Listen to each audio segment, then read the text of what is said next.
Hello students, welcome to Free Online Class Assam. আজি আমি আলোচনা কৰিম তোমালোকৰ নৱম শ্ৰেণীৰ অসমীয়াৰ 11 নম্বৰ চেপ্টাৰ যুঁজ। এইটো চেপ্টাৰৰ সকলো প্ৰশ্নোত্তৰবোৰ এইটো ভিডিঅ'ত প্ৰথমৰ পৰা শেষলৈকে আলোচনা কৰা হৈছে। সকলো প্ৰশ্নোত্তৰৰ লগতে এইটো চেপ্টাৰত থকা অতিৰিক্ত প্ৰশ্নোত্তৰ যিকেইটা তোমালোকৰ এক্সামত আগতে আহি গৈছে বা আহিব পাৰে তেনেকুৱা ধৰণৰ কিছুমান অতিৰিক্ত প্ৰশ্নোত্তৰ ভিডিঅ'ৰ শেষৰ পিনে আলোচনা কৰা হৈছে। সো ভিডিঅ'টো লাষ্টলৈকে চাবা আৰু চেনেলটো সাবস্ক্ৰাইব কৰি ৰাখিবা।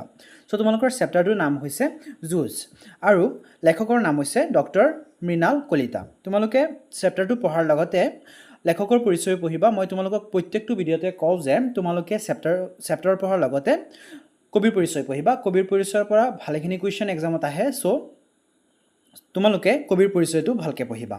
ঠিক আছে ষ্টুডেণ্টছ, তো চোৱা 1 নম্বৰ কুৱেশ্যন কি দি আছে, অতি চমুকৈ উত্তৰ লিখা। তাৰ আণ্ডাৰত ক নম্বৰ কুৱেশ্যন আছে, কাৰ বেগৰ পৰা টকা চুৰ হৈছিল? এনচাৰ হ'ব প্ৰশান্তৰ বেগৰ পৰা টকা চুৰ হৈছিল। ষ্টুডেণ্টছ, তোমালোকে যদি চেপ্টাৰটো পঢ়া তেনেহ'লে চেপ্টাৰটোত থকা সৰু সুৰা যিকেইটা কুৱেশ্যন আছে 1 মাৰ্কৰ কুৱেশ্যন আছে এইকেইটা তোমালোকে ইজিলি কৰিব পাৰিবা। চ' তোমালোকে চেপ্টাৰটো পঢ়িবা। তোমালোক যেতিয়া অলৰেডি ক্লাছ 9ত পঢ়া, চ' তোমালোকে নিজে প্ৰশ্নোত্তৰ 2 এটা বনাই লিখিব পাৰিবা। চ' এবাৰ চেপ্টাৰটো পঢ়িলে তোমালোকৰ বাবে ইজি হৈ যায়। তোমালোকে ইজিলি প্ৰশ্নোত্তৰকেইটা মনত ৰাখিব পাৰিবা, নিজে বনাই লিখিব পাৰিবা। ঠিক আছে, তাৰপিছত চোৱা নেক্সট কুৱেশ্যন। ইয়াত চোৱা তোমালোকৰ এনচাৰটো অলপ সৰুকৈ ডাইৰেক্ট এনচাৰটো লিখি দিয়া হৈছে। ইয়াত প্ৰশান্তৰ বুলি লিখি দিয়া হৈছে। ঠিক আছে, যিহেতু এইটো অলৰেডি 1 মাৰ্কৰ কুৱেশ্যন হয়, চ' ইয়াতকৈ সৰুকৈ লিখিব নোৱাৰি, সেইকাৰণে ডাইৰেক্ট এনচাৰটো ইয়াত লিখি দিয়া হৈছে। বাকী যিকেইটা অলপ লং কুৱেশ্যন আছে সেইকেইটাত দুটাকৈ এনচাৰ লিখি দিয়া হৈছে, একেবাৰে শ্বৰ্টকৈ এটা লিখি দিয়া হৈছে, এটা লংকৈ লিখি দিয়া হৈছে। চ' যিটো তোমালোকৰ বাবে ইজি হয় তোমালোকে সেই এনচাৰটোৱে লিখি ল'ব পাৰিবা। ঠিক আছে, তাৰপিছত চোৱা খ নম্বৰ, সিদ্ধাৰ্থহঁতৰ শ্ৰেণী শিক্ষকগৰাকীৰ নাম কি? এনচাৰ হ'ব সিদ্ধাৰ্থহঁতৰ শ্ৰেণী শিক্ষকগৰাকীৰ নাম হ'ল মহেন্দ্ৰ। ঠিক আছে, আৰু সৰুকৈ ডাইৰেক্ট মহেন্দ্ৰ লিখিবা, বাকী তোমালোকে নিজে কুৱেশ্যনৰ সৈতে মিলাই লিখি দিবা। তাৰপিছত চোৱা নেক্সট কুৱেশ্যন, নিৰ্মলে কাক বিচাৰি দোকানলৈ গৈছিল? এনচাৰ হ'ব নিৰ্মলে সিদ্ধাৰ্থক বিচাৰি দোকানলৈ গৈছিল। তাৰপিছত নেক্সট কুৱেশ্যন, সিদ্ধাৰ্থই পেঞ্চিল বক্সত কি সাঁচি থৈছিল? এনচাৰ হ'ব সিদ্ধাৰ্থই পেঞ্চিল বক্সত বাপেকে দিয়া চকলেটৰ কাগজ সাঁচি থৈছিল। তাৰপিছত চোৱা নেক্সট কুৱেশ্যন, নিৰ্মলে কিয় বহুদিনৰ বাবে বাহিৰলৈ যাবলগীয়া হৈছিল? এনচাৰ হ'ব নিৰ্মলৰ দেহত হোৱা জটিল ৰোগৰ চিকিৎসাৰ বাবে বহুদিনৰ বাবে বাহিৰলৈ যাবলগীয়া হৈছিল। চ' নিৰ্মলৰ দেহত এটা বহুত জটিল বেমাৰ হৈছিলে, যাৰ বাবে চিকিৎসাৰ কাৰণে বাহিৰলৈ যাব লগা হৈছিল। ঠিক আছে, আৰু নহ'লে তোমালোকে এইটো এনচাৰ লিখিবা, নিৰ্মলৰ দেহত হোৱা জটিল ৰোগৰ চিকিৎসাৰ বাবে। তাৰপিছত চোৱা 2 নম্বৰ কুৱেশ্যন, তলৰ প্ৰশ্নবোৰৰ উত্তৰ দিয়া। তাৰ আণ্ডাৰত ক নম্বৰ কুৱেশ্যন আছে, সিদ্ধাৰ্থই কিয় প্ৰশান্তৰ বেগৰ পৰা পইচা চুৰ কৰিছিল? এনচাৰ হ'ব সিদ্ধাৰ্থ তীব্ৰ মানসিক যন্ত্ৰণাত ভুগিছিল। মানসিক যন্ত্ৰণাৰ পৰা উপশম পাবৰ বাবে সি ড্ৰাগছ খাবলৈ আৰম্ভ কৰিছিল। নিজৰ ড্ৰাগছ খাবৰ বাবে তাৰ প্ৰয়োজন হৈছিল বহুত টকা, সেয়ে সি স্কুলৰ সহপাঠী প্ৰশান্তৰ বেগৰ পৰা পইচা চুৰ কৰিছিল। ঠিক আছে, যিহেতু তাৰ বহুত আমি ডিপ্ৰেশ্যন বুলি ক'ব পাৰোঁ, তাৰ বহুত ডিপ্ৰেশ্যন আছিলে প্ৰশান্তৰ। তাৰ জীৱনত ইমান ষ্টেবল নাছিলে, জীৱনটো বহুত দুখত কটাব লগা হৈছিলে, যাৰ ফলত সি ড্ৰাগছ খাব লগা হৈছিলে, আৰু ড্ৰাগছ খাবলৈ হ'লে বহুত পইচাৰ দৰকাৰ পৰে, সেইকাৰণে সি প্ৰশান্তৰ বেগৰ পৰা পইচা চুৰ কৰিছিলে। ঠিক আছে, আৰু যদি তোমালোকে শ্বৰ্টকৈ লিখা তেনেহ'লে এইটো এনচাৰ লিখিবা, ড্ৰাগছ খোৱাৰ অভ্যাসৰ বাবে টকাৰ প্ৰয়োজন হোৱাত সিদ্ধাৰ্থই প্ৰশান্তৰ বেগৰ পৰা পইচা চুৰ কৰিছিল। তাৰপিছত চোৱা খ নম্বৰ কুৱেশ্যন, কি কাৰণত সিদ্ধাৰ্থৰ নিচাসক্ত হৈ পৰিছিল? এনচাৰ হ'ব সিদ্ধাৰ্থ নিচাসক্ত হৈ পৰাৰ মূল কাৰণ আছিল তাৰ ঘৰখনৰ পৰিৱেশ। নিতৌ মাক দেউতাকৰ দুৰ্বাদল কাজিয়াই তাৰ কোমল মনটো অস্থিৰ কৰি তুলিছিল। অৱশেষত বাপেকে এদিন সিহঁতক এৰি ক'ৰবালৈ গুচি গ'ল। দেউতাকে এৰি যোৱাৰ পিছত আৰু মাকৰ তাৰ প্ৰতি অমনোযোগিতাই তাক কৰি তুলিছিল বিদ্ৰোহী। মাক দেউতাকৰ মৰম চেনেহ আদৰ যত্নৰ পৰা বঞ্চিত হোৱাৰ বাবে তাৰ অকলশৰীয়া মনটো তীব্ৰ যন্ত্ৰণাত ভুগিছিল। সেই নিসংগতা আৰু হতাশৰ পৰা সকাহ পাবৰ বাবে সি এজন পাণ দোকানীৰ কাষ চাপিছিল। সিজনে তাক ড্ৰাগছৰ অন্ধকাৰ জগতখনলৈ ঠেলি পঠিয়াইছিল। চ' তোমালোকে সহজ কথাত ক'ব পাৰা, পৰিয়ালত চলি থকা নিজৰ মাক দেউতাকৰ মাজত চলি থকা কিছুমান বিদ্ৰোহৰ কাজিয়াৰ কাৰণে তাৰ সি যিটো মাক দেউতাকৰ পৰা যিটো মৰম পাব লাগিছিলে সেই মৰমটো পোৱা নাছিলে আৰু কিছুদিন পিছত মাক দেউতাক বেলেগ বেলেগ হৈ যোৱাৰ পিছত মাকেও তাক দেউতাকে এৰি থৈ গুচি গ'ল আৰু মাকেও ইমান মৰম কৰা নাই, তাৰ প্ৰতি লক্ষ্য দিয়া নাই। চ' তাৰ নিজৰ মনৰ দুখবোৰ লৈ বহুত তাৰ পৰিস্থিতিটো বহুত বেয়া হৈ গৈছিলে, যাৰ কাৰণে সি সেই তাৰ অৱস্থাটো লৈ সি এটা দোকানীৰ কাষ চাপিছিলে আৰু যিজনে তাক ড্ৰাগছৰ এটা অন্ধকাৰ জগতখনলৈ ঠেলি দিছিলে। ঠিক আছে, আৰু যদি তোমালোকে আৰু শ্বৰ্টকৈ লিখিব বিচাৰা তেনেহ'লে এইটো লিখা, মাত্ৰ 4টা শাৰীত লিখি দিয়া হৈছে। ঘৰুৱা অশান্তি, মাক দেউতাকৰ মৰমৰ অভাৱ আৰু মানসিক নিসংগতাৰ পৰা সকাহ পাবলৈ সিদ্ধাৰ্থই নিচাসক্ত হৈ পৰিছিল। ঠিক আছে ষ্টুডেণ্টছ, চ' কিমান ইজিকৈ লিখি দিয়া হৈছে এইটো এনচাৰ। এনেকৈ প্ৰত্যেকটো ভিডিঅ'তে তোমালোকৰ বাবে দুটাকৈ এনচাৰ লিখি দিয়া হয়, এটা একেবাৰে শ্বৰ্টকৈ ইজিকৈ লিখি দিয়া হয় আৰু এটা অলপ লংকৈ এক্সপ্লেইন কৰি লিখি দিয়া হয়। চ' তোমালোকে ভিডিঅ'ৰ এইটো চেনেলৰ প্লে'লিষ্টটো ভিজিট কৰিবা, তাত সকলো ছাবজেক্টৰ ভিডিঅ'বোৰ চিৰিয়েলকৈ পাই যাবা। ঠিক আছে ষ্টুডেণ্টছ, তাৰপিছত চোৱা নেক্সট কুৱেশ্যন। নিৰ্মলে সিদ্ধাৰ্থক বিচাৰি কিয় পাণ দোকানখনলৈ গৈছিল? এনচাৰ হ'ব সিদ্ধাৰ্থ বিপথে যোৱাৰ অন্তৰংগ বন্ধু নিৰ্মলে তাক উদ্ধাৰ কৰি শুদ্ধ পথলৈ উভতাই অনাৰ সংকল্প লৈছিল। সেয়ে সিদ্ধাৰ্থক লগ পাই বুজাই পৰাই আনিবৰ বাবে নিৰ্মলে তাক বিচাৰি পাণ দোকানখনলৈ গৈছিল। আৰু নহ'লে তোমালোকে শ্বৰ্ট ফৰ্মত এইটো এনচাৰ লিখিবা, বিপথে যোৱাৰ অন্তৰংগ বন্ধু সিদ্ধাৰ্থক শুদ্ধ পথলৈ ঘূৰাই অনাৰ বাবে নিৰ্মলে তাক বিচাৰি পাণ দোকানখনলৈ গৈছিল। তাৰপিছত চোৱা নেক্সট কুৱেশ্যন। সিদ্ধাৰ্থই প্ৰথমতে কিয় নিৰ্মলৰ মুখামুখি হ'ব খোজা নাছিল? এনচাৰ হ'ব ড্ৰাগছ গ্ৰহণ কৰি অপৰাধবোধত ভুগি থকা সিদ্ধাৰ্থৰ মনটো দুৰ্বল হৈ পৰিছিল। সেয়ে নিজৰ অন্তৰংগ বন্ধু নিৰ্মলৰ মুখামুখি হ'বলৈ মানসিক প্ৰশস্তি আৰু সাহসৰ অভাৱ হোৱা বাবে সি প্ৰথমতে নিৰ্মলৰ কাষলৈ যাব খোজা নাছিলে।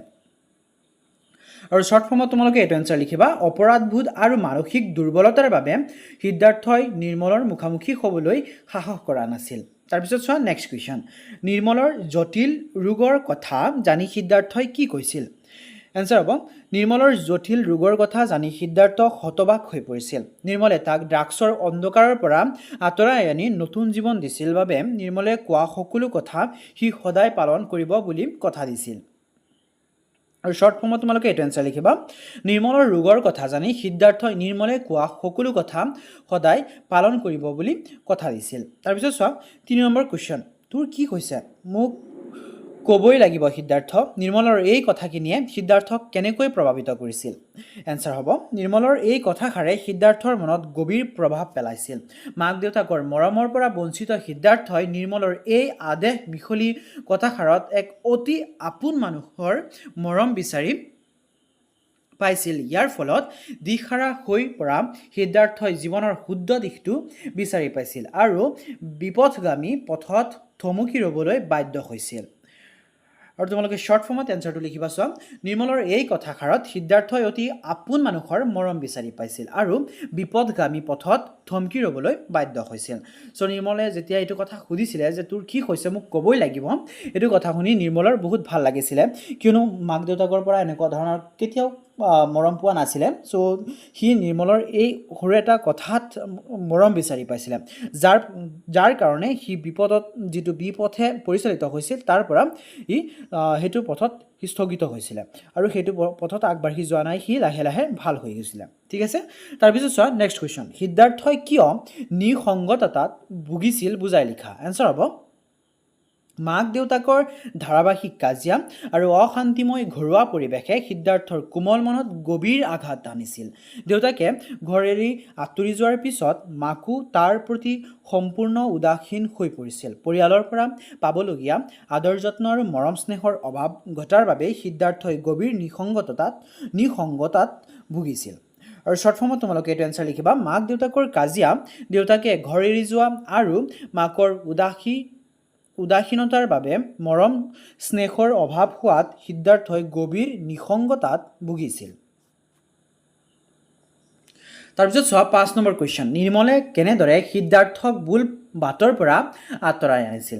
এনচাৰ হ'ব নিৰ্মলে সিদ্ধাৰ্থৰ বিপথগামী হোৱাৰ কাৰণ বিচাৰি উলিয়াবলৈ পাণ দোকানখনলৈ গৈছিল আৰু মৰম তথা আন্তৰিকতাৰে তাৰ মনৰ দুখ যন্ত্ৰণাবোৰ বুজিবলৈ চেষ্টা কৰিছিল। সিদ্ধাৰ্থই সকলো কথা খোলাখুলিকৈ কোৱাৰ পিছত নিৰ্মলে তাক ড্ৰাগছৰ অন্ধকাৰ জগতখনৰ পৰা ওলাই আহিবলৈ সাহস আৰু বুজনি দিছিল। ড্ৰাগছৰ পৰা মুক্ত হ'বলৈ ডাক্তৰী চিকিৎসাৰ প্ৰয়োজন হ'ব বুলি জানি নিৰ্মলে শিশুটোৰ মৰমীয়াল শিক্ষক অনুভৱ ছাৰৰ সহায় লোৱাৰ সিদ্ধান্ত লয়। এনেদৰে মৰম, সাহস আৰু শিক্ষকৰ সহায় লৈ নিৰ্মলে সিদ্ধাৰ্থক ভুল বাটৰ পৰা আঁতৰাই আনিছিল। আৰু তোমালোকে শ্বৰ্ট ফৰ্মত এইটো এনচাৰ লিখিব পাৰিবা। নিৰ্মলে মৰম আৰু আন্তৰিকতাৰে সিদ্ধাৰ্থৰ মনৰ দুখ বুজিবলৈ চেষ্টা কৰিছিল। সি সিদ্ধাৰ্থক ড্ৰাগছ এৰিবলৈ মানসিক সাহস দিছিল আৰু সঠিক পথ দেখুওৱাৰ বাবে শিক্ষক অনুভৱ ছাৰৰ সহায় লৈ সিদ্ধাৰ্থক ভুল বাটৰ পৰা আঁতৰাই আনিছিল। তাৰপিছত চোৱা 6 নম্বৰ কুৱেশ্যন। তাৰ দৰে ল'ৰাৰ কথা উত্তৰ দিব নোৱাৰি অস্বস্তিকৰ মৌনতাৰ মাজতো মাথো চটফটাবহে পাৰি। কথাষাৰৰ অন্তৰ্নিহিত ভাৱ বিশ্লেষণ কৰা। চোৱা এনচাৰটো হ'ব কথাষাৰে সিদ্ধাৰ্থৰ মনৰ অপৰাধবোধ নিৰ্মলৰ সঁচা মৰমৰ আগত তাৰ আত্মসমৰ্পণৰ ভাৱ বুজাইছে। সিদ্ধাৰ্থই মাক দেউতাকৰ মৰমৰ পৰা বঞ্চিত হৈ নিসংগতা আৰু ড্ৰাগছৰ অন্ধকাৰত বুৰ গৈছিল। কিন্তু নিৰ্মলে তাৰ প্ৰতি দেখুওৱা সঁচা আন্তৰিকতা আৰু অকৃত্ৰিম বন্ধুত্বই সিদ্ধাৰ্থৰ মন চুই গৈছিল। নিৰ্মলৰ সেই মৰম আৰু প্ৰশ্নৰ আগত সিদ্ধাৰ্থই নিজকে অপৰাধী অনুভৱ কৰিছিল। সেয়ে নিৰ্মলক একো উত্তৰ দিব নোৱাৰি সি মৌন হৈ চটফটাই ৰৈছিল। আৰু তোমালোকে শ্বৰ্ট ফৰ্মত এইটো এনচাৰ লিখিবা। চোৱা ওপৰৰ এনচাৰটো চোৱা কিমান দীঘলকৈ লিখা হৈছে, হয়নে? ওপৰৰ এনচাৰটো অলপ দীঘলকৈ লিখি দিয়া হৈছে। যদি তোমালোকে অলপ এক্সপ্লেইন কৰি লিখিব বিচাৰা, যদি তোমালোকৰ 3 মাৰ্কৰ 2 মাৰ্কৰ পৰা বেছি মাৰ্কৰ কাৰণে কুৱেশ্যন আহে তেনেহ'লে তোমালোকে ওপৰতো লিখিবা। আৰু যদি তোমালোকৰ অনলি 2 মাৰ্কৰ কাৰণে আহে বা 1 মাৰ্কৰ কাৰণে আহে তেনেহ'লে তোমালোকে এইটো এনচাৰ লিখিবা। কথাষাৰে সিদ্ধাৰ্থৰ মনৰ অপৰাধবোধ আৰু নিৰ্মলৰ সঁচা মৰমৰ আগত তাৰ আত্মসমৰ্পণৰ ভাৱ বুজাইছে। ঠিক আছে। তাৰপিছত চোৱা 7 নম্বৰ। হাঁহিব নোৱাৰি, খেলিব নোৱাৰি, শুব নোৱাৰি, ইমানেই তীব্ৰ সেই শূন্যতাৰ ভাৰ, দুখৰ দাসন। কথাষাৰ কাৰ বিষয়ে আৰু কিয় কোৱা হৈছে বুজাই লিখা। উত্তৰ হ'ব উক্ত কথাষাৰ সিদ্ধাৰ্থৰ বিষয়ে কোৱা হৈছে। মাক দেউতাকৰ মৰম স্নেহৰ পৰা বঞ্চিত হৈ সিদ্ধাৰ্থই গভীৰ নিসংগতা আৰু হতাশত ভুগিছিল। আপোনজনৰ অৱহেলাই তাৰ মনত এনে এক তীব্ৰ যন্ত্ৰণা আৰু শূন্যতাৰ সৃষ্টি কৰিছিল যাৰ বাবে তাৰ জীৱনৰ পৰা হাঁহি ফূৰ্তি আৰু শান্তিপূৰ্ণ খোৱাৰ আনন্দ হেৰাই গৈছিল। সিদ্ধাৰ্থৰ এই মানসিক যন্ত্ৰণাৰ কথা বুজাবলৈকে কথাষাৰ কোৱা হৈছে। ঠিক আছে। তোমালোকে চেপ্টাৰটো পঢ়িবা তেনেহ'লে তোমালোকে সিদ্ধাৰ্থৰ বিষয়ে ভালকৈ জানিব পাৰিবা। সিদ্ধাৰ্থৰ জীৱনটো কেনেকুৱা আছিলে, সিদ্ধাৰ্থই কিয় ড্ৰাগছৰ প্ৰতি আসক্ত হৈছিলে আৰু কেনেকৈ ড্ৰাগছৰ পৰা আঁতৰি গৈছিলে, সিদ্ধাৰ্থই তাৰ জীৱনত মাক দেউতাকৰ মৰম কিয় পোৱা নাছিলে, আৰু লগতে সিদ্ধাৰ্থৰ জীৱনত অহা তাৰ বন্ধুৰ বিষয়েও তোমালোকে ভালকৈ গম পাবা।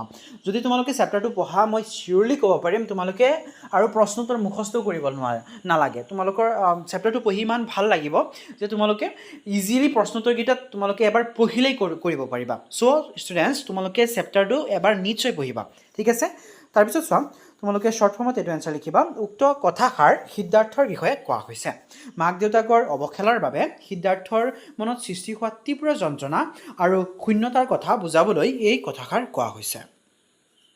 তাৰপিছত চোৱা 8 নম্বৰ কুৱেশ্যন। সিদ্ধাৰ্থই কিহৰ তাড়নাত মাকৰ খাৰুযোৰ চুৰি কৰিছিল আৰু তাৰ কিয় অন্তৰ্দৰ্শন হৈছিল বুজাই লিখা। এনচাৰ হ'ব ড্ৰাগছ কিনিবলৈ টকাৰ প্ৰয়োজন হোৱাৰ তাড়নাত সিদ্ধাৰ্থই মাকৰ সোণৰ খাৰুযোৰ চুৰি কৰিছিল। খাৰুযোৰ চুৰি কৰাৰ বাবে ঘৰৰ কাম কৰা নিৰ্দোষী ছোৱালীজনীকহে সন্দেহ কৰি মাকে পুলিচত দিয়াত সিদ্ধাৰ্থই অপৰাধবোধত ভুগিছিল। নিজৰ বাবে এজন নিৰ্দোষী মানুহে শাস্তি পোৱাৰ মানসিক যন্ত্ৰণাতেই তাৰ অন্তৰ্দৰ্শন হৈছিল। তাৰপিছত চোৱা তোমালোকে শ্বৰ্ট ফৰ্মত এইটো এনচাৰ লিখিবা। ড্ৰাগছ কিনিবলৈ সিদ্ধাৰ্থই মাকৰ সোণৰ খাৰুযোৰ চুৰি কৰিছিল। খাৰু চুৰিৰ বাবে ঘৰৰ কাম কৰা নিৰ্দোষী ছোৱালীজনীক পুলিচে ধৰি নিয়াত অপৰাধবোধত ভুগি তাৰ অন্তৰ্দৰ্শন হৈছিল। তাৰপিছত চোৱা 9 নম্বৰ কুৱেশ্যন। আচলতে মন গ'লেই সুখী হ'ব পাৰি জানো? তাৰপিছত এই প্ৰসংগত নিৰ্মলে সিদ্ধাৰ্থক এনেদৰে কৈছিল বুজাই লিখা। এনচাৰ হ'ব চোৱা ড্ৰাগছৰ আসক্তিৰ পৰা আঁতৰি আহিবলৈ সিদ্ধাৰ্থক মানসিক বুজনি দিয়াৰ প্ৰসংগত নিৰ্মলে কথাষাৰ কৈছিল। নিৰ্মলে সিদ্ধাৰ্থক বুজাইছিল যে মানুহৰ সুখ দুখ নিজৰ মনৰ ওপৰতে নিৰ্ভৰ কৰে নোপোৱাবোৰ পাহৰি মনটোক নিয়ন্ত্ৰণ কৰি জীৱনটো উপভোগ কৰিব জানিলে কিতাপ পঢ়া বা গান শুনাৰ দৰে ভাল কামত ব্যস্ত থাকিলে অকলশৰীয়া মনটো আনন্দ বিচাৰি পাব পাৰে সিদ্ধাৰ্থক হতাশ পাহৰি জীৱনৰ নতুন অৰ্থ বিচাৰি পাবলৈ নিৰ্মলে এনেদৰে কৈছিল আৰু শ্বৰ্ট ফৰ্মত তোমালোকে এইটো এনচাৰ লিখিবা চোৱা একেবাৰে শ্বৰ্টকৈ লিখি দিয়া হৈছে আৰু ইয়াতকৈ বেছি শ্বৰ্টকৈ লিখিব নোৱাৰি ইয়াতকৈ বেছি শ্বৰ্টকৈ লিখিব গ'লে তোমালোকৰ যিটো মূল পইণ্ট আছে এইটো এনচাৰত সেইটো হেৰাই যাব চ' আমি ইয়াতকৈ শ্বৰ্টকৈ লিখিব নোৱাৰি যিমান শ্বৰ্টকৈ পাৰোঁ সিমান শ্বৰ্টকৈ তোমালোকৰ কাৰণে লিখি দিয়াৰ কাৰণে চেষ্টা কৰিছোঁ চ' চোৱা ড্ৰাগছৰ আসক্তি এৰি মনটোক নিয়ন্ত্ৰণ কৰি জীৱনৰ ভাল কামবোৰত আনন্দ বিচাৰি ল'বলৈ বুজনি দিয়াৰ প্ৰসংগত নিৰ্মলে সিদ্ধাৰ্থক কথাষাৰ কৈছিল তাৰপিছত চোৱা 10 নম্বৰ ব্যাখ্যা কৰা নোপোৱাৰ মৰম পোৱাৰ আশাই যেন তাক দুৰ্বল আৰু অভিমানী কৰে এনচাৰ হ'ব উক্ত বাক্যশাৰী আমাৰ পাঠ্যপুথি অসমীয়া সাহিত্য চয়নিকাৰ অন্তৰ্গত ডক্টৰ মৃণাল কলিতা লিখা যুঁজ নামৰ গল্পটোৰ পৰা তুলি অনা হৈছে চোৱা মাক দেউতাকৰ মৰমৰ পৰা বঞ্চিত সিদ্ধাৰ্থৰ মনটো অতি অকলশৰীয়া হৈ পৰিছিল কিন্তু বন্ধু নিৰ্মলে যেতিয়া মৰম মিহলি শাসনেৰে তাৰ দুখৰ কথা জানিব বিচাৰিলে তেতিয়া সিদ্ধাৰ্থই নিৰ্মল মৰমৰ মাজত মৰম আৰু আশ্ৰয়ৰ আশা বিচাৰি পালে এই অনাকাংক্ষিত মৰমৰ আশাই তাৰ ভাঙি পৰা মনটো অধিক দুৰ্বল আৰু অভিমানী কৰি তুলিছিল আৰু চোৱা তোমালোকে শ্বৰ্ট ফৰ্মত এইটো এনচাৰ লিখিবা উক্ত বাক্যশাৰী আমাৰ পাঠ্যপুথিৰ যুঁজ নামৰ গল্পটোৰ পৰা তুলি অনা হৈছে মাক দেউতাকৰ অৱহেলাত অকলশৰীয়া হোৱা সিদ্ধাৰ্থই বন্ধু নিৰ্মলৰ মৰম আৰু আশ্ৰয়ৰ আশা পোৱাত তাৰ ভাঙি পৰা মনটো অধিক দুৰ্বল আৰু অভিমানী হৈ পৰিছিল তাৰপিছত চোৱা খ নম্বৰ মানুহে দেখা ঘৃণনীয় সত্যৰ আৰতো হয়তো কেতিয়াবা লুকাই থাকে আন কিছুমান কৰুণ সত্য চোৱা কি হ'ব উক্ত বাক্যশাৰী আমাৰ পাঠ্যপুথি অসমীয়া সাহিত্য চয়নিকাৰৰ অন্তৰ্গত ডক্টৰ মৃণাল কলিতাই লিখা যুঁজ নামৰ গল্পটোৰ পৰা তুলি অনা হৈছে বা তুলি দিয়া হৈছে ঠিক আছে কোনো মানুহে জন্মৰ পৰা বেয়া নহয় পৰিৱেশৰ কাৰণেহে বেয়া পথলৈ যায় সিদ্ধাৰ্থই টকা চুৰি কৰাৰ বাবে সকলোৱে তাক ঘৃণা কৰিছিল কিন্তু এই ঘৃণাৰ আঁৰত আছিল মাক দেউতাকৰ অৱহেলা আৰু তাৰ অকলশৰীয়া জীৱনৰ কৰুণ সত্য সিদ্ধাৰ্থৰ এই দুখজনক অৱস্থাটো বুজি পাই নিৰ্মলে ভাবিছিল যে মানুহে দেখা ঘৃণনীয় কাৰ্যবোৰৰ আঁৰতো বহুতো দুখজনক কৰুণ সত্য লুকাই থাকে তাৰপিছত চোৱা তোমালোকে শ্বৰ্ট ফৰ্মত এনচাৰটো লিখিব বিচাৰিলে তোমালোকে এইটো এনচাৰ লিখিব পাৰা উক্ত বাক্যশাৰী আমাৰ পাঠ্যপুথিৰ যুঁজ নামৰ গল্পটোৰ পৰা তুলি অনা হৈছে সিদ্ধাৰ্থৰ চুৰি কাৰ্যৰ দৰে ঘৃণনীয় কামৰ আঁৰতো যে মাক দেউতাকৰ অৱহেলা আৰু মানসিক যন্ত্ৰণাৰ কৰুণ সত্য লুকাই আছিল তাকে বুজাবলৈ এই কথাষাৰ কোৱা হৈছে তাৰপিছত চোৱা নেক্সট কুৱেশ্যন গ নম্বৰ পাবলগীয়া মৰমবোৰ হেৰুৱাই এখন ভাঙি যোৱা সংসাৰ শেষ হৈ পৰিছিল এটা বিদ্ৰোহী অথচ কৰুণ চৰিত্ৰ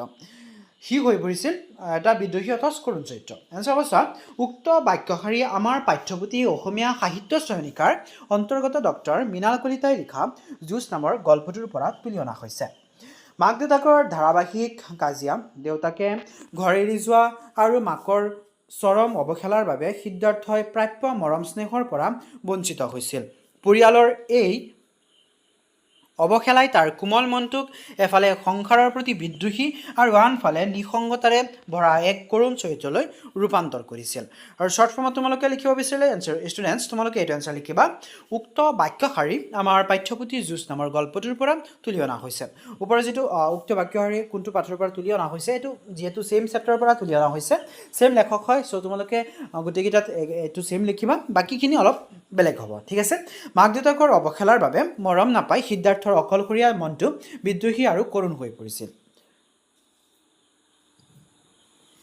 তাৰপিছত চোৱা নেক্সট সকলো মানুহৰে জীৱনবোৰ একোখন যুঁজ এনচাৰ হ'ব চোৱা উক্ত বাক্যশাৰী আমাৰ পাঠ্যপুথি অসমীয়া সাহিত্য চয়নিকাৰ অন্তৰ্গত ডক্টৰ মৃণাল কলিতাই লিখা যুঁজ নামৰ গল্পটোৰ পৰা তুলি অনা হৈছে চোৱা ইয়াৰ ব্যাখ্যাটো চোৱা প্ৰত্যেকজন মানুহেই জীৱনত দুখ কষ্ট অভাৱ অনাটন আৰু ৰোগ ব্যাধিৰ দৰে নানা সংঘাতৰ মুখামুখি হ'বলগীয়া হয় গল্পটোত সিদ্ধাৰ্থই মানসিক যন্ত্ৰণা আৰু ড্ৰাগছৰ আসক্তিৰ বিৰুদ্ধে যুঁজিবলগীয়া হৈছে আনহাতে নিৰ্মলেও নিজৰ জটিল ৰোগৰ সৈতে যুঁজ দিবলগীয়া হৈছে এনেদৰে প্ৰতিজন মানুহে কিবা নহয় কিবা সমস্যাৰ সৈতে জীয়াই থাকিবলগীয়া হয় বাবে কথাষাৰ কোৱা হৈছে আৰু তোমালোকে শ্বৰ্ট ফৰ্মত লিখিব বিচাৰিলে এইটো এনচাৰ লিখিবা উক্ত বাক্যশাৰী যুঁজখন গল্পটোৰ পৰা লোৱা হৈছে তোমালোকে এইটো যিটো শ্বৰ্ট ফৰ্মত লিখি দিয়া হৈছে উক্ত বাক্যশাৰী যুঁজ গল্পটোৰ পৰা লোৱা হৈছে তোমালোকে এইটো শ্বৰ্টকৈ নিলিখিবা যদিও মই লিখি দিছোঁ তথাপিও মই তোমালোকক ছাজেষ্ট কৰিম যে তোমালোকে এইটো ওপৰটোৰ পৰা লিখিবা ঠিক আছে যদি তোমালোকে বাকীখিনি শ্বৰ্টকৈ লিখিব বিচাৰা কিন্তু তোমালোকে এই যিখিনি দিয়া আছে এইখিনি তোমালোকে গোটেইটো সেম টু সেম লিখিবা ইয়াৰ পৰা লিখিবা ঠিক আছে ইয়াৰ পৰা লিখিবা এইটো গোটেইটো যদি তোমালোকে ভালকৈ লিখা তেনেহ'লে তোমালোকৰ ইয়াতো মাৰ্ক থাকে যদি তোমালোকে লেখকৰ নাম লিখা তাতো তোমালোকৰ এটা এক্সট্ৰা মাৰ্ক থাকে চ' তোমালোকে এইটো ভালকৈ লিখিবা ঠিক আছে তোমালোকে শ্বৰ্ট ফৰ্মটো নিলিখিবা শ্বৰ্ট ফৰ্মটো লিখিব আছে তোমালোকে ব্যাখ্যাখিনি লিখিব পাৰা তোমালোকে এইখিনি লিখিব পাৰা ইয়াৰ পৰা ঠিক আছে প্ৰত্যেকজন মানুহে জীৱনৰ নানা দুখ কষ্ট আৰু সমস্যাৰ সৈতে যুঁজি জীয়াই থাকিবলগীয়া হয় বাবে কথাষাৰ কোৱা হৈছে তাৰপিছত চোৱা 11 নম্বৰ যুঁজ গল্পটোৰ শিৰোনামৰ তাৎপৰ্য বুজাই লিখা চ' এইটো চেপ্টাৰৰ নাম তোমালোকে দেখিব পাইছা যুঁজ দিয়া হৈছে চ' চেপ্টাৰৰ নামটো যে যুঁজ দিয়া হৈছে এইটোৰ তাৎপৰ্যটো তোমালোকে বুজাই লিখিব দিছে চ' এনচাৰটো হ'ব ডক্টৰ মৃণাল কলিতাৰ যুঁজ গল্পটোৰ শিৰোনামটো অতি অৰ্থপূৰ্ণ আৰু তাৎপৰ্যপূৰ্ণ গল্পটোত সিদ্ধাৰ্থই পাৰিবাৰিক অৱহেলাৰ পৰা উপজা নিসংগতা আৰু ড্ৰাগছৰ আসক্তিৰ বিৰুদ্ধে যুঁজিবলগীয়া হৈছে আনফালে তাৰ বন্ধু নিৰ্মলে যুঁজ দিছে নিজৰ এক জটিল ৰোগৰ বিৰুদ্ধে প্ৰকৃততে জীৱনত প্ৰত্যেকজন মানুহেই সমস্যা আৰু সংঘাতৰ বিৰুদ্ধে যুঁজি জীয়াই থাকিবলগীয়া হয় এই ধাৰাবাহিক সংঘাত আৰু সংগ্ৰামক সুন্দৰভাৱে দাঙি ধৰাৰ বাবেই গল্পটোৰ শিৰোনাম যুঁজ ৰখাটো সম্পূৰ্ণ সাৰ্থক হৈছে চ' চেপ্টাৰটোৰ নাম কি দিয়া হৈছে চেপ্টাৰটোৰ নাম যুঁজ দিয়া হৈছে চ' যদি তোমালোকে চেপ্টাৰটো পঢ়া তেনেহ'লে তোমালোকে সুন্দৰকৈ গম পাবা যে চেপ্টাৰটোত দুজন বন্ধুৰ কথা দিয়া হৈছে এফালে সিদ্ধাৰ্থই ঘৰত নিজৰ পৰিয়ালৰ পৰা মৰম নাপায় সি তাৰ মনৰ দুখবোৰৰ কাৰণে সি অন্ধকাৰ পথলৈ আগবাঢ়ি গৈছিলে ড্ৰাগছৰ নিচিনা নিচাত আসক্ত হৈছিলে আৰু আনফালে সিদ্ধাৰ্থৰ বন্ধু নিৰ্মল এটা খুব জটিল বেমাৰত যুঁজি আছিলে ঠিক আছে প্ৰকৃততে জীৱনৰ প্ৰত্যেকজন মানুহেই সমস্যা আৰু সংঘাতৰ বিৰুদ্ধে যুঁজি জীয়াই থাকিবলগীয়া হয় ঠিক আছে চ' সেইকাৰণে কি চেপ্টাৰটোৰ নাম যুঁজ দিয়া হৈছে ঠিক আছে যিহেতু ইয়াত চেপ্টাৰটোত দুয়োজনে নিজৰ নিজৰ জীৱনৰ যুঁজত যুঁজি আছে সেইকাৰণে কোৱা হৈছে যে প্ৰত্যেকজন ব্যক্তিয়ে নিজৰ জীৱনত বেলেগ বেলেগ কাৰণত যুঁজিবলগীয়া হয় চ' সেইকাৰণে চেপ্টাৰটোৰ নাম সম্পূৰ্ণভাৱে সাৰ্থক ঠিক আছে আৰু শ্বৰ্ট ফৰ্মত তোমালোকে লিখিব বিচাৰিলে এইটো এনচাৰ লিখিব পাৰা যুঁজ গল্পটোত সিদ্ধাৰ্থই ড্ৰাগছৰ আসক্তিৰ বিৰুদ্ধে আৰু নিৰ্মলে ৰোগৰ বিৰুদ্ধে যুঁজাৰ লগতে প্ৰতিজন মানুহৰ জীৱনৰ সংগ্ৰামক দাঙি ধৰাৰ বাবে শিৰোনামটো সাৰ্থক হৈছে তাৰপিছত চোৱা তোমালোকৰ এইখিনিতে এইটো চেপ্টাৰৰ প্ৰশ্নোত্তৰকেইটা শেষ হৈছে যদিও চোৱা কেইটামান ভাষা বিষয়ক তাৰ আণ্ডাৰত কিছুমান গ্ৰামাৰৰ পৰা দিয়া আছে ব্যাস বাক্য সহ সমাসৰ নাম লিখা ঠিক আছে এইকেইটাৰ ব্যাস বাক্য সহ সমাসৰ নাম লিখিব লাগে চ' প্ৰথমটো দিয়া আছে মৃত্যু শীতল মৃত্যুৰ দৰে শীতল কৰ্মদ্বাৰই সমাস ঠিক আছে তাৰপিছত অসহনীয় যাক সহিব নোৱাৰি এইটো হ'ব বহুব্ৰীহি সমাস তাৰপিছত চোৱা অতল হ'ব এইটো যাৰ তলি পোৱা নাযায় বহুব্ৰীহি সমাস তাৰপিছত অমীমাংসিত নাই মীমাংসা যাৰ বা যাৰ মীমাংসা নাই এইটো কি হ'ব তৎপুৰুষ সমাস তাৰপিছত চোৱা বেপৰুৱা এইটো হ'ব যি নিম্ন গুণ সম্পন্ন এইটো হ'ব বহুব্ৰীহি সমাস তাৰপিছত চোৱা অচিনাকি কি হ'ব চোৱা যাৰ চিনাকি নাই এইটো হ'ব বহুব্ৰীহি সমাস তাৰপিছত চোৱা 13 নম্বৰ বাক্য ৰচনা কৰা বাক্য ৰচনাকেইটাও তোমালোকক মই যিমান বুজি পাওঁ তোমালোকক বাক্য ৰচনাকেইটা কৰি দিব নালাগে তোমালোকে নিজে বাক্য ৰচনা কৰিব জানিব লাগে মই এইটোও জানো তোমালোকে বাক্য ৰচনা অলৰেডি কৰিব পাৰা বাক্য ৰচনা বহুত ইজি হয় এইকেইটাতো এইটো শিকি যোৱা বা মুখস্থ কৰা বস্তুৱে নহয় তোমালোকে নিজে চেষ্টা কৰিলেই পাৰিবা ঠিক আছে তথাপিও মই লিখি দিছোঁ তোমালোকে এবাৰ পঢ়ি লৈ আইডিয়াটো ল'ব পাৰা কেনেকুৱা ধৰণে লিখিব লাগে ঠিক আছে চ' চোৱা প্ৰথমটো আছে উজাগৰ এইটো হ'ব দাঁত বিষত যোৱা কালি ৰাতিটো উজাগৰে কটালোঁ তাৰপিছত অবাধ্য ল'ৰা ছোৱালী কেতিয়াও মাক দেউতাকৰ অবাধ্য হ'ব নালাগে তাৰপিছত চোৱা অৱলম্বন শিক্ষক শিক্ষয়িত্ৰী সজ উপদেশক সদায় অৱলম্বন কৰিব লাগে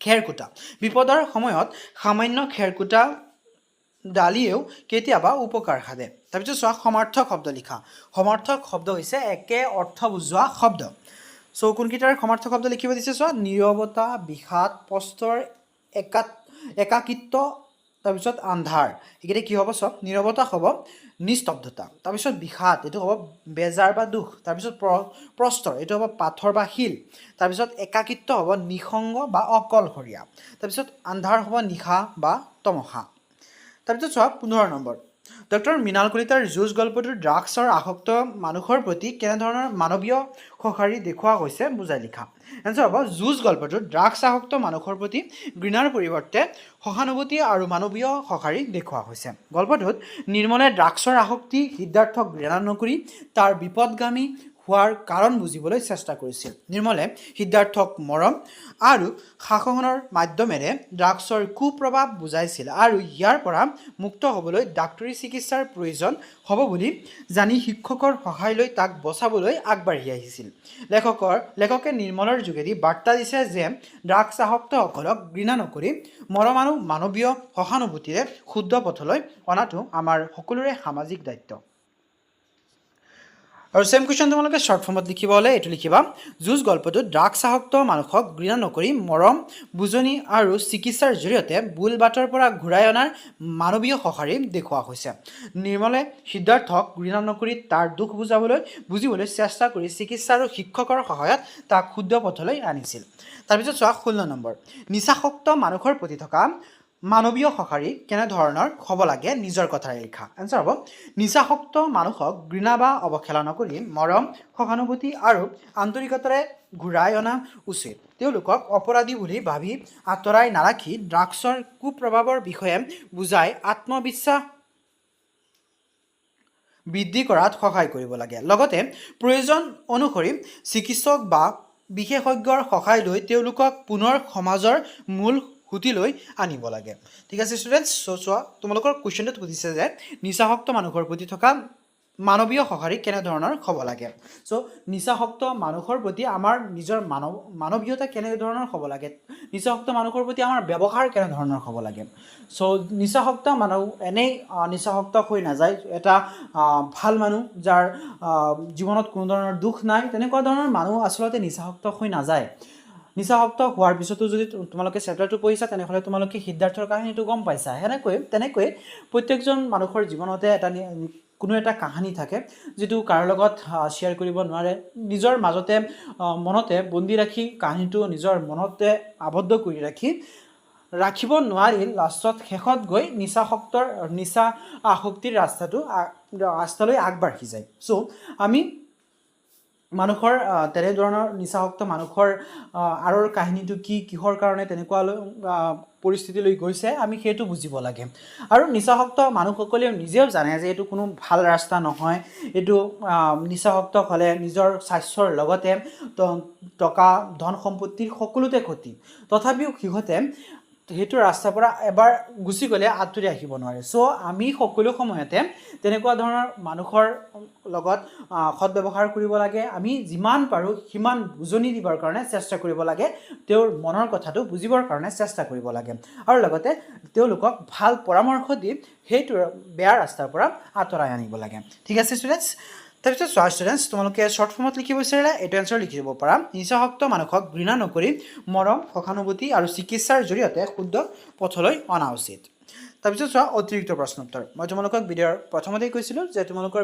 ভিডিঅ'টো লাষ্টলৈকে চাবা ভিডিঅ'টোৰ লাষ্টত কিছুমান অতিৰিক্ত কুৱেশ্যন এনচাৰ দিয়া হৈছে যিকেইটা তোমালোকৰ এক্সামৰ কাৰণে ইম্পৰ্টেণ্ট হ'ব পাৰে ঠিক আছে চ' তোমালোকে চোৱা কুৱেশ্যন এনচাৰটো কি হ'ব প্ৰথম 1 নম্বৰ ইম্পৰ্টেণ্ট কুৱেশ্যন হ'ব যুঁজ গল্পটোৰ লেখক কোন ভেৰি ইম্পৰ্টেণ্ট কুৱেশ্যন মই তোমালোকক কৈছোঁ যে তোমালোকে লেখকৰ বিষয়ে পঢ়িবা লেখকৰ বিষয়ে পঢ়িলে লেখকৰ বিষয়ে বহুত কুৱেশ্যন আহে 1 মাৰ্কৰ যিকেইটা কুৱেশ্যন আহে প্ৰায়বোৰ কুৱেশ্যন লেখকৰ পৰিচয়ৰ পৰা আহে চ' লেখকৰ বিষয়ে ভালকৈ পঢ়িবা যুঁজ গল্পটোৰ লেখক কোন ডক্টৰ মৃণাল কলিতা তাৰপিছত মহেন্দ্ৰ মাষ্টৰে শ্ৰেণীকোঠাত কিয় খং কৰিছিল এনচাৰ হ'ব প্ৰশান্তৰ বেগৰ পৰা টকা চুৰি হোৱাৰ বাবে মহেন্দ্ৰ মাষ্টৰে শ্ৰেণীকোঠাত খং কৰিছিল তাৰপিছত চোৱা 3 নম্বৰ সিদ্ধাৰ্থৰ বেগৰ পৰা কেইটকীয়া নোট ওলাইছিল এনচাৰ হ'ব 250 টকীয়া আৰু কেইখনমান নোট ওলাইছিল তাৰপিছত চোৱা নেক্সট কুৱেশ্যন পাণ দোকানীজনে সিদ্ধাৰ্থক প্ৰথমতে কি খাবলৈ দিছিল এটা চিগাৰেট খাবলৈ দিছিল 5 নম্বৰ চোৱা সিদ্ধাৰ্থই দোকানখনত মাকৰ কি চুৰি কৰি দিছিল এনচাৰ হ'ব সোণৰ খাৰুযোৰ 6 নম্বৰ কুৱেশ্যন চোৱা খাৰুযোৰ চুৰি হোৱাৰ বাবে মাকে কাক সন্দেহ কৰি পুলিচত দিছিল এনচাৰ হ'ব ঘৰৰ কাম কৰা নিৰ্দোষী ছোৱালীজনীক তাৰপিছত চোৱা 7 নম্বৰ সিদ্ধাৰ্থই পেঞ্চিল বাকচটোত কি সাঁচি ৰাখিছিল এনসাৰ হ'ব দেউতাকে দিয়া চকলেটৰ কাগজবোৰ তাৰপিছত চোৱা 8 নম্বৰ নিৰ্মলে কোনটো জটিল ৰোগৰ সৈতে যুঁজি আহিছিল সেইটো হ'ব ৰক্ত কৰ্কট ঠিক আছে 9 নম্বৰ চোৱা নিৰ্মলক দোকানৰ সন্মুখত কোনে আক্ৰমণ কৰিছিল এনসাৰ হ'ব বাইকত থকা দুজন দুষ্কৃতিকাৰীয়ে পাণ্ডুকণীজনৰ মানুহে আক্ৰমণ কৰিছিল তাৰপিছত চোৱা 10 নম্বৰ যুঁজ গল্পটোৰ মূল বাৰ্তা বা বিষয়বস্তু কি আনসাৰ হ'ব ড্ৰাগছৰ আসক্ত লোকক ঘৃণা নকৰি মৰম কৰা ঠিক আছে ষ্টুডেণ্টছ এইখিনিতে তোমালোকৰ এইটো চেপ্টাৰৰ সকলো প্ৰশ্নোত্তৰবোৰ শেষ হৈছে যদি ভিডিঅ'টো ভাল লাগিছে তেনেহ'লে লাইক কমেণ্ট শ্বেয়াৰ এটা কৰিবা আৰু চেনেলটো ছাবস্ক্ৰাইব কৰি ৰাখিবা তোমালোকৰ সৰু এটা কমেণ্ট এটা লাইক এটা শ্বেয়াৰে মোক বহু পৰিমাণে অনুপ্ৰেৰণা যোগায় চ' যদি তোমালোকে ভিডিঅ'টো হেল্পফুল বুলি ভাবিছা তেনেহ'লে চেনেলটো ছাবস্ক্ৰাইব কৰি ৰাখিবা ভিডিঅ'টো লাষ্টলৈকে দেখা পাবে ধন্যবাদ